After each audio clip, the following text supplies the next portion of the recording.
হওয়া শুরু হচ্ছিল। আমরা হয়তোবা মেঘের মধ্যে ঢুকে গেছি।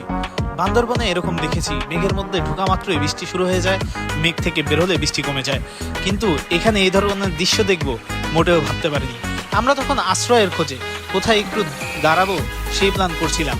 এই প্রথম আমাদের যাত্রা বিরতি। এতক্ষণ আমরা গাড়ি প্রচুর স্পিডে টেনেছি, অবশেষে স্লো করতে বাধ্য হলাম। কিন্তু সামনে ওই রকম দৃশ্য দেখে কি থেমে থাকা যায়? মাথায় খালি ঘুরছিল কখন টেকনাফ 0 পয়েন্ট যাবো।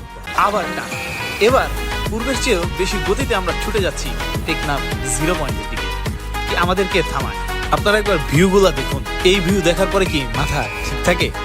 আপনারা দেখতে থাকুন, আমরা ছুটে যাই।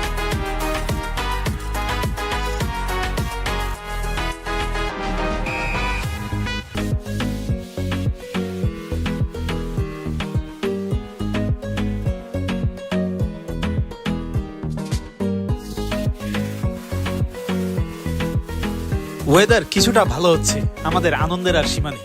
আপনারা অবশ্যই হেলমেট পরে বাইক চালাবেন। আমরা শুধু ভিডিও করার জন্য হেলমেট খুলেছিলাম।